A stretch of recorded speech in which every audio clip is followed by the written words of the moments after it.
আসসালামু আলাইকুম। আমি ইসলামুল কবির আপনাদের সামনে আজকে নতুন একটা বিষয় নিয়ে হাজির হয়েছি।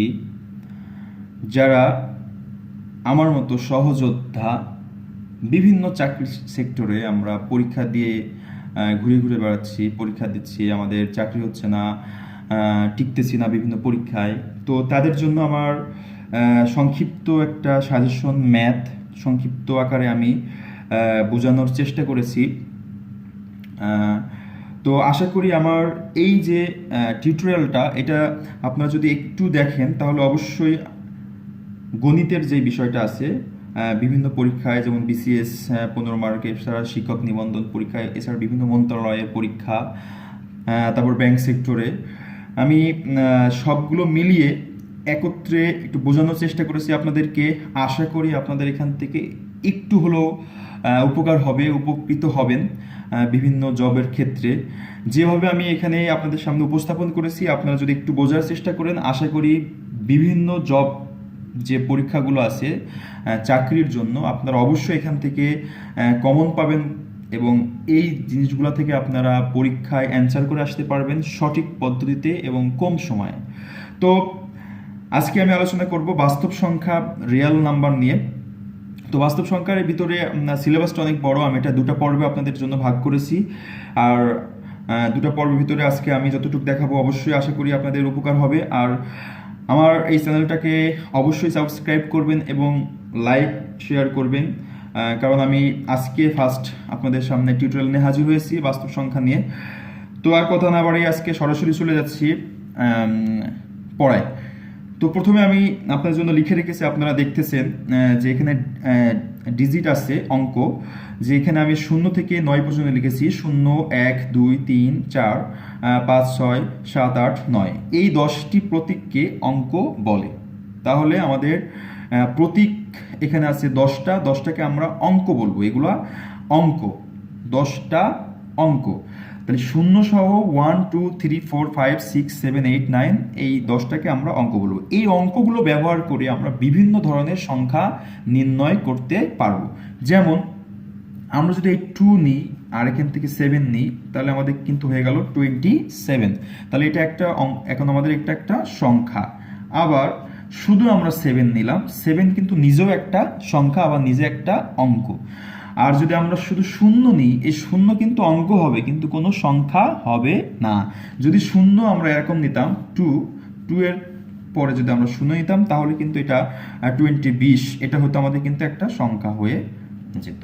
তো আমাদের এই 10টা যে প্রতীক আছে, এই 10টা প্রতীকটা হচ্ছে আমাদের অঙ্ক, আর এই 10টা প্রতীক ব্যবহার করে আমরা সংখ্যা তৈরি করতে পারবো।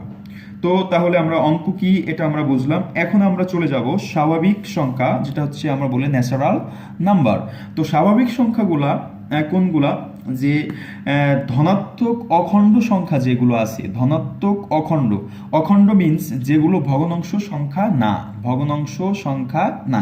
আমি পরবর্তীতে ভগ্নাংশ কি এটাও আপনাদের জন্য রেখেছি আজকের পর্বে। তো তখন দেখব ভগ্নাংশ সংখ্যাটা কি। তো স্বাভাবিক সংখ্যা হচ্ছে ধনাত্মক অখণ্ড যত সংখ্যা আছে সবগুলোকে আমরা স্বাভাবিক সংখ্যা বলি বা ন্যাচারাল নাম্বার বলি। আমি এখানে উদাহরণ দিয়ে রেখেছি, দেখেন যে 1, 2, 3, 4, 5, 6, 7 এগুলো এরকম আজীবন চলতেই থাকবে, এগুলো সবই হচ্ছে স্বাভাবিক সংখ্যা। আর স্বাভাবিক সংখ্যার সেটকে বড় হাতের N দ্বারা প্রকাশ করে, আপনারা হয়তো জানেন। আর যারা জানেন বা জানেন না আজকে জেনে রাখেন যে স্বাভাবিক সংখ্যার সেটকে N দিয়ে প্রকাশ করে, বড় হাতের N। এরপর আমি যাব পূর্ণ সংখ্যা। পূর্ণ সংখ্যা কোনগুলা, যে পূর্ণ সংখ্যা হচ্ছে 0 সহ যত ধনাত্মক আর ঋণাত্মক সংখ্যা আছে ভগ্নাংশ বাদে। 0 সহ যত ধনাত্মক ঋণাত্মক সংখ্যা আছে ভগ্নাংশ বাদে সেগুলোকে আমরা বলবো পূর্ণ সংখ্যা। আপনারা ছোটবেলায় এরকম 6-7 বইতে পড়েছেন যে এরকম সংখ্যা রেখায় যে এখানে মাঝখানে 0 আছে, এপাশে -1, -2, -3, -4, এপাশে 1, এপাশে 2, এপাশে 3, এপাশে 4। তো এই পাশে আমরা যতই যাব মান ততই কমবে, এপাশে যতই যাব মান তত বাড়বে। তো এই সংখ্যা রেখার মাধ্যমে যে সকল সংখ্যা আমরা দেখাইতে পারবো যেখানে কোনো ভগ্নাংশ সংখ্যা নাই, সেই সংখ্যাগুলোই হচ্ছে আমাদের পূর্ণ সংখ্যা। আর পূর্ণ সংখ্যাকে এই বড় হাতের জেড দ্বারা প্রকাশ করে, এটা একটু মনে রাখবেন। পূর্ণ সংখ্যাকে বড় হাতের জেড দ্বারা প্রকাশ করা হয়, আর এখানে পূর্ণ সংখ্যা হচ্ছে ধনাত্মক, ঋণাত্মক এবং শূন্য, এই তিনটা সংখ্যা মিলে সবগুলো একসাথে আমরা পূর্ণ সংখ্যা বলি, যেখানে ভগ্নাংশ সংখ্যা থাকবে না। তো প্রিয় বন্ধুরা বা প্রিয় শিক্ষার্থীরা, আপনারা জেনে থাকবেন যে পূর্ণ সংখ্যা হচ্ছে সংখ্যাকে ইংরেজিতে আমরা বলি ইন্টিজার। ইন্টিজার হচ্ছে ধনাত্মক আর ঋণাত্মক সহ, শূন্য সহ যত মান আছে সব সংখ্যাগুলোকে আমরা পূর্ণ সংখ্যা বলি। এরপর আমি চলে যাব আপনাদের ধারাবাহিক সংখ্যা, এগুলো একটু ইম্পর্টেন্ট, কাজে দেয়। ধারাবাহিক সংখ্যা হচ্ছে যে সকল সংখ্যাগুলোর মধ্যে একটি সুবিন্যস্ত ব্যবধান থাকে। তার মানে আমরা যদি কিছু সংখ্যা আপনাদের লিখি, যে লেখার পরে এটা আমি উদাহরণ লিখে রেখেছি 1 2 3 4, এগুলো এভাবে চলতেই থাকবে, অথবা 33 34 35 36, এরপরে -5 -4 -3 -2 1 2 3 4 এভাবে। এরপরে এই জিনিসগুলো আপনারা দেখলে বুঝতেছেন যে 3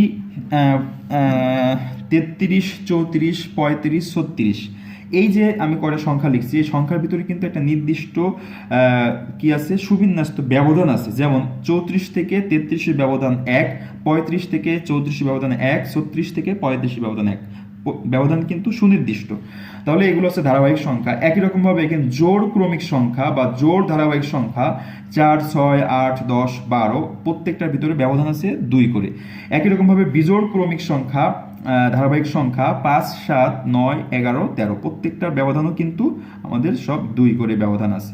তাহলে এগুলো হচ্ছে ধারাবাহিক সংখ্যা, যে একটা সুবিন্যস্ত ব্যবধান নিয়ে সে বাড়তে থাকে অথবা কমতে থাকে, এগুলোকে আমরা বলবো ধারাবাহিক সংখ্যা। এখান থেকেও আপনারা বিভিন্ন পরীক্ষায় প্রশ্ন পেতে পারেন।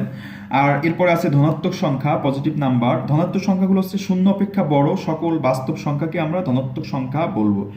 শূন্য থেকে বড়, আমরা যে কিছুক্ষণ আগে সংখ্যা রেখে দেখে আসলাম এরকম, যে এখান থেকে শূন্য থেকে বড় মানে এদিকে যাবে 1, তারপর হচ্ছে 2 3 4 5 এদিকে যাবে। এখানে আবার আপনার ধনাত্মক শূন্য থেকে বড় ভগ্নাংশ সংখ্যা কিন্তু হইতে পারে ধনাত্মক সংখ্যা, যেমন 3 আর 4 এর মাঝামাঝি আমরা 1 আর 2 এর মাঝামাঝি কিন্তু হাফ নিতে পারি, সেক্ষেত্রে এখানে হাফ হইতে পারে, এখানে হাফটাও কিন্তু আমাদের ধনাত্মক সংখ্যা। সেক্ষেত্রে তাহলে আমাদের শূন্য অপেক্ষা যে সকল বড় সংখ্যাগুলো আছে এবং বাস্তব সংখ্যা, সেগুলোকে আমরা বলবো হচ্ছে ধনাত্মক সংখ্যা, যেমন 1 2 হাফ 3/2, এগুলো সব হচ্ছে আমাদের বাস্তব ধনাত্মক সংখ্যা।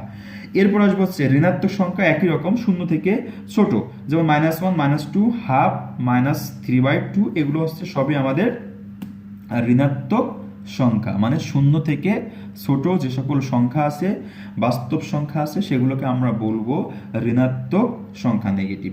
এরপরে ভেরি ভেরি ইম্পর্টেন্ট, সেটা হচ্ছে বিভাজ্য সংখ্যা। একটি সংখ্যাকে অন্য একটি সংখ্যা দ্বারা নিঃশেষে যদি ভাগ করা যায়, তাহলে আমরা বলবো সেই সংখ্যাটা বিভাজ্য।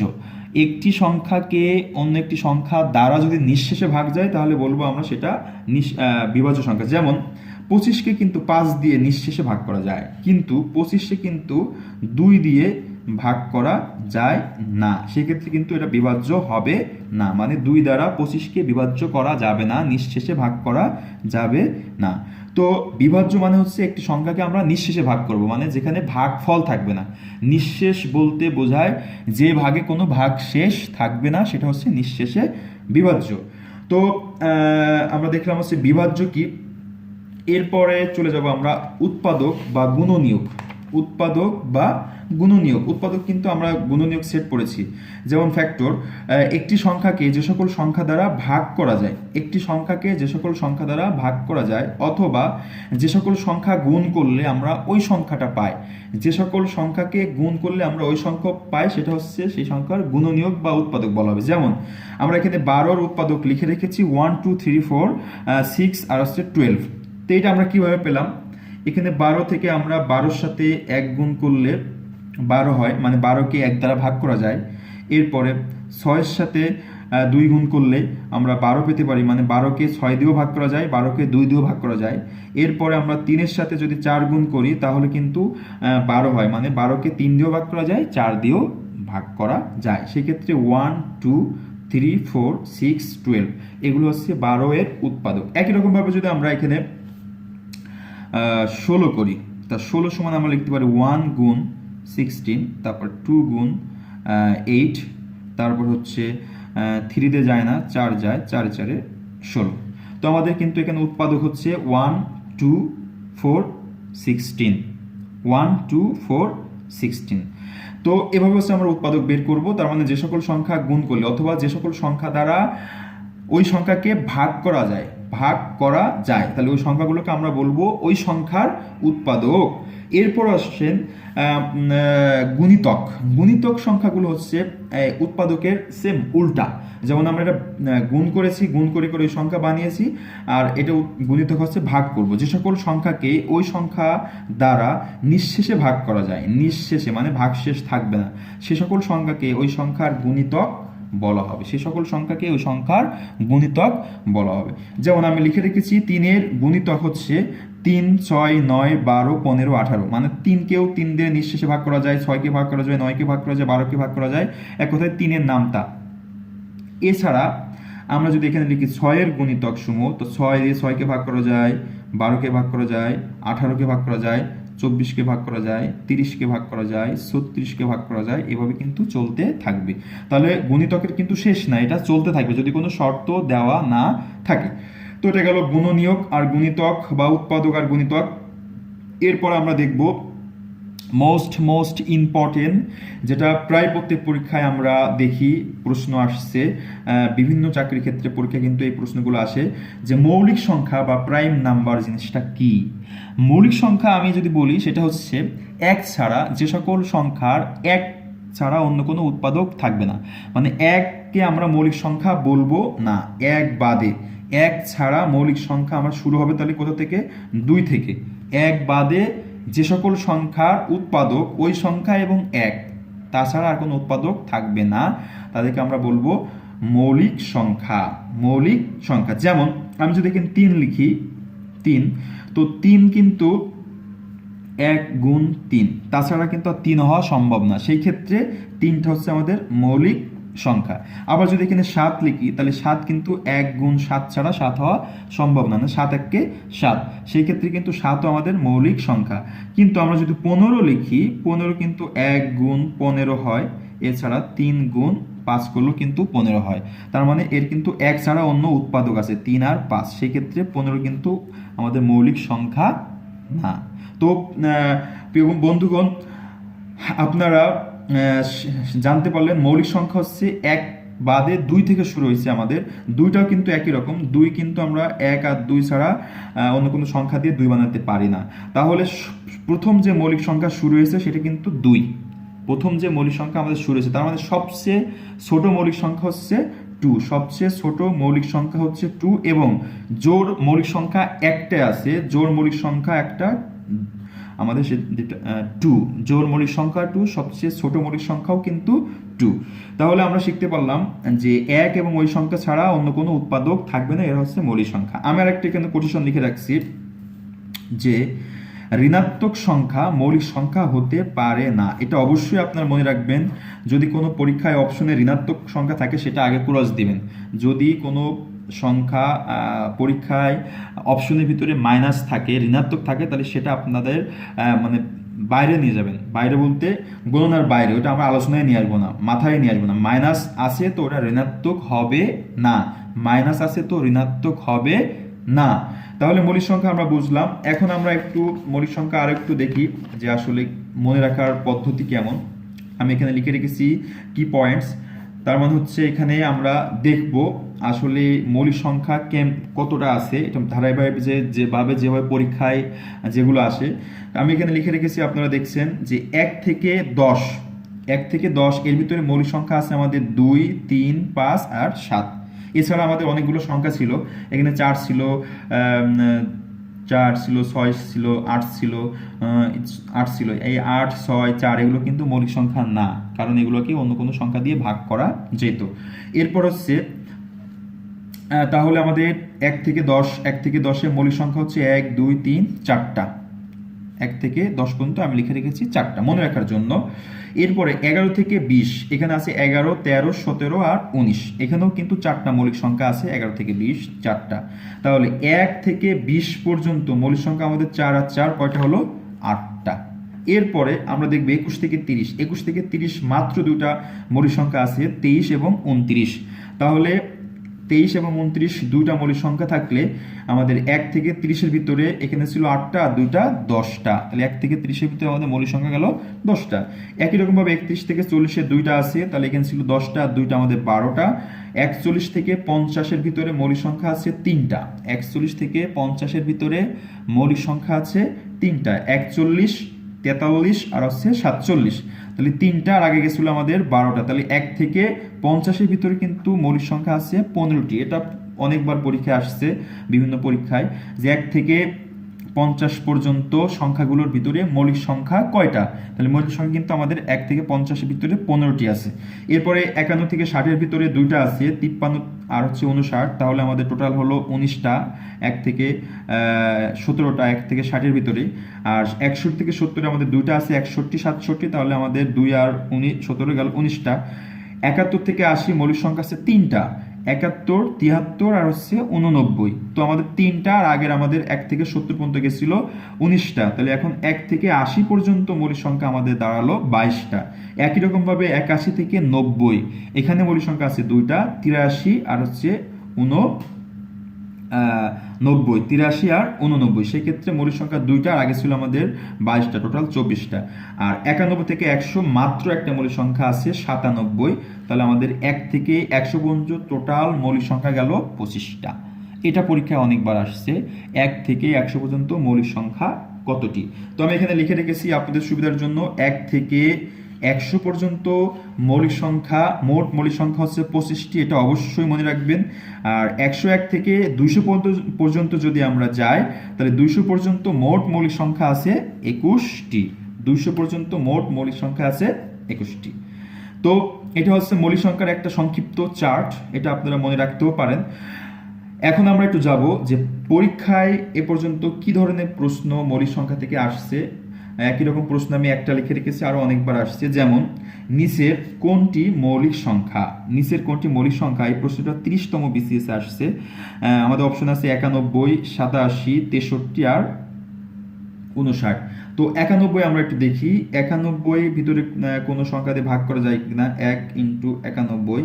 এছাড়া 91 কিন্তু আরো সংখ্যা দিয়ে ভাগ করা যায়, সেটা হচ্ছে 7 দিয়ে ভাগ করা যায়। 7-এর সাথে কিন্তু 13 গুণ করলে 91 হয়। যেমন 3 × 7 = 21, 1 থেকে 2, 7 থেকে 7 আর 2 9। তাহলে 91 কিন্তু আমাদের মৌলিক সংখ্যা না। এরপর আসছে 87। 87কে আমরা 87 1 গুণ 87 করা যায়। এরপরে কিন্তু এটাকেও ভাগ করা যায়, এটাকে 3 দিয়ে ভাগ করা যায়, কারণ 1 আর এখানে যোগফল 9 হয়। তাহলে 3 দিয়ে যদি ভাগ করি, তাহলে 3 দিয়ে ভাগ করলে হবে 3 2 6 আর 21 3 9 27, এই 29 হয়।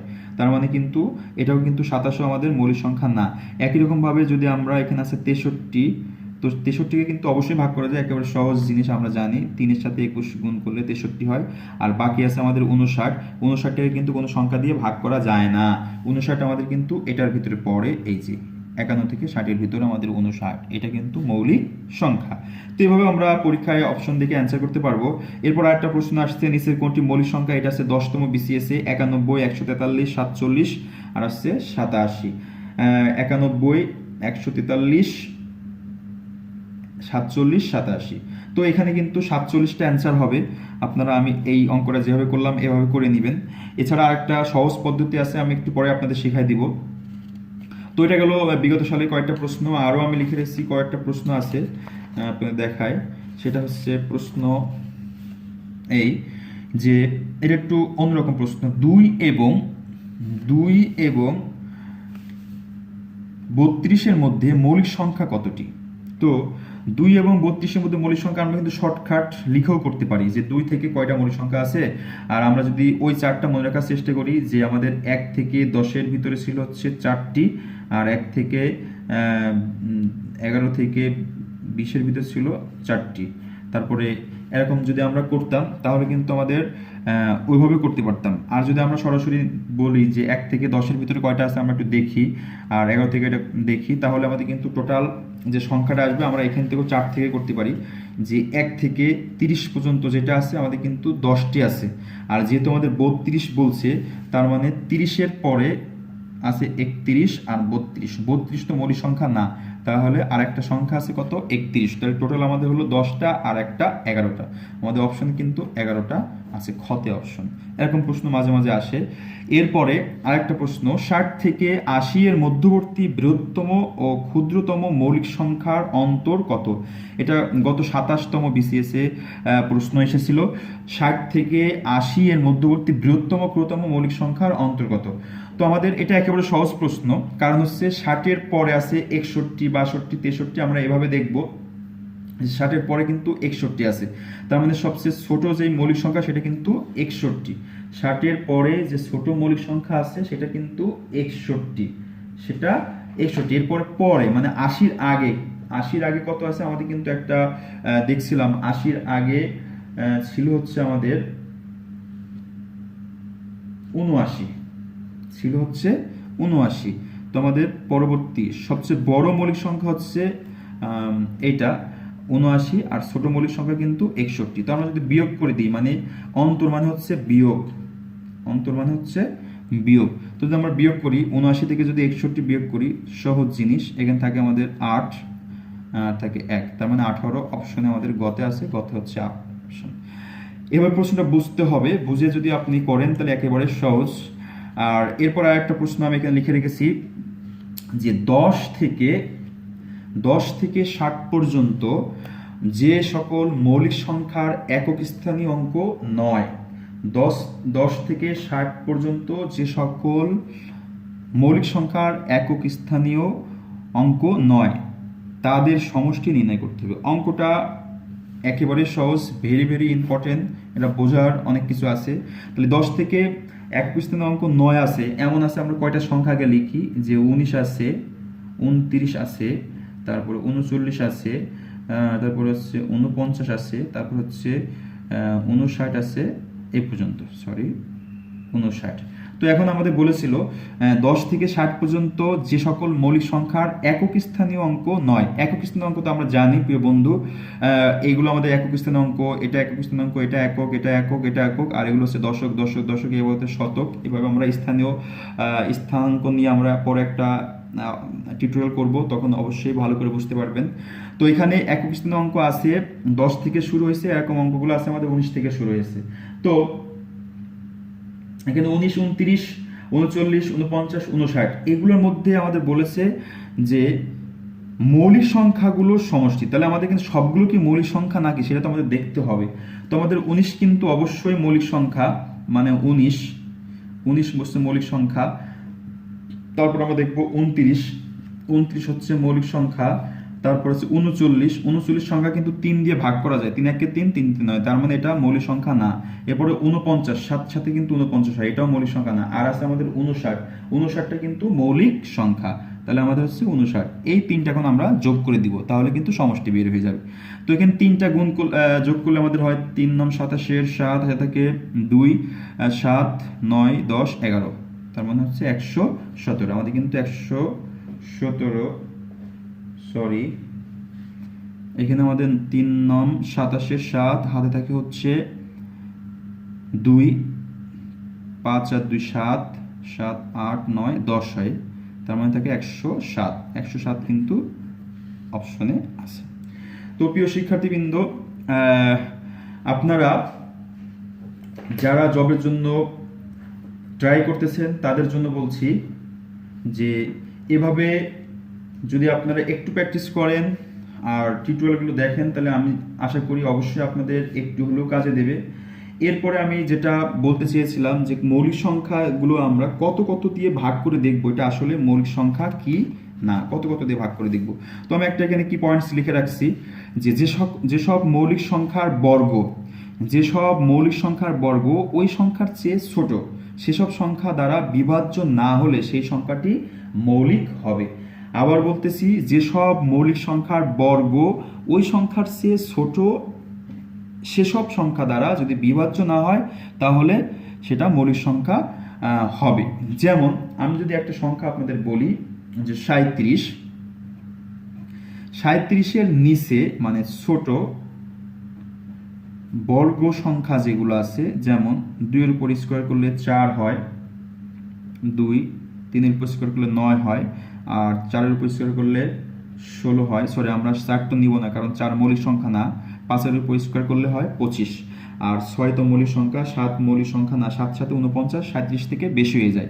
তার মানে 37 থেকে ছোট মৌলিক সংখ্যার বর্গ আমাদের এই তিনটা আছে। 37 থেকে ছোট মৌলিক সংখ্যার বর্গ আছে আমাদের এই তিনটা, যেমন 2, 3 আর 5।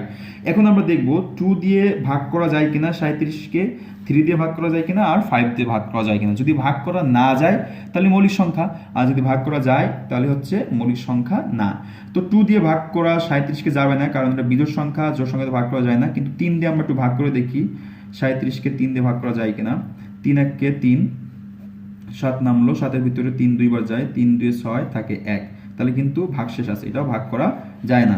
আর একটা সংখ্যা আছে আমাদের 37, সেটা হচ্ছে 5, 5 দিয়ে 5 সাথে 35 হয়, আর থাকে এখানে 2, এটাও কিন্তু নিঃশেষে ভাগ করা যায় না। সেক্ষেত্রে 37 কিন্তু একটা মৌলিক সংখ্যা। আর এই পদ্ধতিতে যদি আমি আরেকটা বিষয় করি, যেমন 35-এর নিচে মৌলিক সংখ্যা কিন্তু এইগুলাই আছে, 2, 3 আর 5, কারণ 5 5 25, আবার 7 নিলে 7 7 49 হয়ে যাবে। এখন আমরা দেখব এই সংখ্যাগুলো দিয়ে 35কে ভাগ করা যায় কিনা। তো 2 দিয়ে 35কে তো ভাগ করা যাবে না, কারণ হচ্ছে বিজোড় সংখ্যা। এখন 3 দিয়ে দেখো ভাগ করা যায় কিনা। 3 দিয়ে যদি ভাগ করতে চাই, তাহলে 3 1 3 থাকে হচ্ছে 5, 3 1 3 থাকে হচ্ছে 2, এটা ভাগশেষ থাকে, তাহলে ভাগ করা গেল না। এখন 5 দিয়ে দেখবো, 35কে যদি 5 দিয়ে ভাগ করা যায়, 35কে যদি 5 দিয়ে ভাগ করেন তাহলে হচ্ছে হবে আপনার 5 সাথে কিন্তু 35 হয়ে যায়, তাহলে এখানে কোনো ভাগশেষ থাকে না।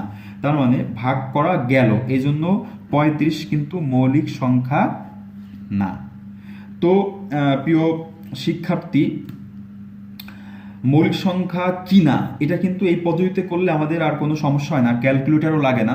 আমরা প্রথমে দেখব যে সংখ্যাটা আমাদের বলবে ওই সংখ্যার থেকে ছোট মৌলিক সংখ্যার বর্গ কোনগুলো আছে। যেগুলো বর্গ সংখ্যা আছে, এই বর্গ সংখ্যার মূল সংখ্যা দিয়ে আমরা কি করব, সংখ্যাটাকে ভাগ করব। ভাগ করার পরে দেখব যদি সবগুলো সংখ্যা দিয়ে ভাগ করা যায় তাহলে সেটা মৌলিক সংখ্যা হবে না, আর যদি ভাগ করা না যায় তাহলে সেটা মৌলিক সংখ্যা হবে। তো মৌলিক সংখ্যা নিয়ে আরো অনেক প্রশ্ন বিগত সালে আসছে, আপনারা যদি একটু রিসার্চ করেন দেখতে পারবেন যে বিগত সালে মৌলিক সংখ্যা নিয়ে অনেক প্রশ্ন আসছে। আমি এই ভিতরে একই রকম যে প্রশ্নগুলো আসছে সেগুলো আপনাদেরকে দেখিয়েছি। এছাড়া আরো প্রশ্ন আসছে, 26তম প্রশ্নতে আসছে 26তম BCS এ যে 43 থেকে 60 পর্যন্ত মৌলিক সংখ্যা কয়টি। 43 থেকে 60। এখন আপনারা খুব সহজেই বলতে পারবেন 43 থেকে 60 পর্যন্ত মৌলিক সংখ্যা কয়টি আছে। 43 থেকে 60 পর্যন্ত মৌলিক সংখ্যা আছে মাত্র 4টি আছে। এরপরে আরেকটা প্রশ্ন আসছিল যে 1 হতে 30 পর্যন্ত মৌলিক সংখ্যা কত। 1 হতে 30 এর ভিতরে মৌলিক সংখ্যা কয়টি আছে, এটা কিন্তু আমরা একটু আগে দেখে এসেছি। 1 হতে 30 পর্যন্ত মৌলিক সংখ্যা আছে মাত্র কয়টি, 10টি। এটা কিন্তু দেখে আসছি, এরকম প্রশ্ন বিগত সালে আসছে। তো এরপর আমি আরেকটি বিষয়ে আলোচনা করব, সেটা হচ্ছে বলেছিলাম ভগ্নাংশ নিয়ে একটু আলোচনা করব। ভগ্নাংশ হচ্ছে সে সকল সংখ্যা যাদের লব আর হর থাকবে, তার মানে লব আর হর যুক্ত সংখ্যাকে আমরা ভগ্নাংশ সংখ্যা বলবো। যেমন আমি এখানে লিখে রেখেছি পি আর কিউ, পিটা আমরা এখানে লব মনে করেছি আর কিউটাকে হর মনে করেছি। আর পি আর কিউ এর অনুপাতটাকেও কিন্তু আমরা ভগ্নাংশ সংখ্যা বলতে পারি, পি আর কিউটার অনুপাতটা কিন্তু আমরা ভগ্নাংশ সংখ্যা বলতে পারি। তাহলে এটা হচ্ছে ভগ্নাংশ। যেমন 3/2, 1/2, 5/8 এগুলো সবই হচ্ছে ভগ্নাংশ সংখ্যা। এই ভগ্নাংশ এখানে 2 প্রকার বা 3 প্রকার আলোচনা করা হয়। একটা হচ্ছে প্রকৃত ভগ্নাংশ, অপ্রকৃত, আর একটা হচ্ছে মিশ্র। তো প্রকৃত ভগ্নাংশ পি ছোট আর হচ্ছে কিউ বড়, মানে পি হচ্ছে লব, লব হচ্ছে ছোট, আর কিউ হচ্ছে হর, হর হচ্ছে বড়। যেমন 1/2 আর 5/8, তার মানে 8 নিচে হচ্ছে বড় আছে, উপরে ছোট আছে, এটা হচ্ছে প্রকৃত ভগ্নাংশ। আর অপ্রকৃত ভগ্নাংশ নিচে থাকবে ছোট আর উপরে থাকবে হচ্ছে বড়, নিচে ছোট উপরে বড়, সেগুলোকে বলা হয় অপ্রকৃত ভগ্নাংশ। যেমন 3/2, 8/5। এই অপ্রকৃত ভগ্নাংশ থেকেই কিন্তু মিশ্র ভগ্নাংশ তৈরি করা হয়। যেমন আমি যদি আপনাকে দেখাই 3/2 এটা অপ্রকৃত ভগ্নাংশ। এখান থেকে কিভাবে আপনি মিশ্র ভগ্নাংশ তৈরি করবেন, যেহেতু ভাগ আছে আমরা ভাগ প্রক্রিয়ায় করব। 3-কে 2 দিয়ে ভাগ করলে 3 ভিতরে 2 একবার যায় আমরা জানি, 1, তাহলে থাকলো হচ্ছে 2, এখানে ভাগশেষ থাকলো 1। তখন এই ভাগশেষটা আমরা এখানে 1 দিব, এখানে আসবে ভাগশেষটা, আর এখানে যে ভাজক ছিল ভাজকটা এখানে নিচে আমাদের চলে আসবে, সেক্ষেত্রে হবে এখানে 2। তার মানে এটা দিয়ে কিন্তু আমরা এটা লিখতে পারি 1/1/2। এটা হচ্ছে কিন্তু আমাদের মিশ্র ভগ্নাংশ, এটা হচ্ছে মিশ্র ভগ্নাংশ। একই রকমভাবে কিন্তু আমরা এই 8 দিয়ে বানাতে পারি, 8/5, তার মানে 8 এর ভিতরে 5 একবার যায়, তাহলে এখানে 5 থাকবে হচ্ছে 3, এই 3টা উপরে চলে যাবে আর 5টা আসবে, তাহলে আমাদের হবে হচ্ছে 1/3/5। আবার এখান থেকে আমরা যদি উল্টা যেতে চাই তাহলে আমাদের নিয়ম হচ্ছে এই সমস্তের সাথে নিচেরটা গুণ করতে হবে। তো 5 আর 1-এ গুণ করলে 5-1-কে 5, আর উপরে যেটা থাকবে তার সাথে যোগ, তাহলে 5-1-কে 5 আর 3 যোগ করলে 8 হয়, আর নিচে 5 থাকে। এরকম এই যে 5-এর সাথে 1 গুণ, মানে 5 গুণ 1 যোগ উপরে যা আছে 3 আর নিচে হচ্ছে 5, তাহলে আমাদের থাকবে হচ্ছে আমাদের এখানে থাকতেছে 5-1-কে 5 আর 3 8, আর নিচে থাকতেছে হচ্ছে 5। এটা হচ্ছে আবার অপ্রকৃত ভগ্নাংশে পরিণত হয়ে গেল। তো প্রিয় শিক্ষার্থীবৃন্দ, আপনারা যারা চাকরির জন্য পড়াশোনা করতেছেন তাদের জন্য আবার বলতেছি, আমি যেভাবে আপনাদেরকে একটু শেখানোর চেষ্টা করলাম অবশ্যই আপনাদের কাজে দিবে। আর এটা করার পরে আমি পরবর্তী টিউটোরিয়ালে এই আপনাদের প্রথম যে বাস্তব সংখ্যা টপিকটা এটা অবশ্যই শেষ করাই দিব। আর আমার চ্যানেলটাকে অবশ্যই সাবস্ক্রাইব করবেন এবং শেয়ার করবেন যেন অন্যরা একটু শিখতে পারে। আর আশা করি আপনাদের গন্তব্যস্থলে আপনারা পৌঁছে যান এবং সুস্থ থাকবেন, ভালো থাকবেন। আসসালামু আলাইকুম।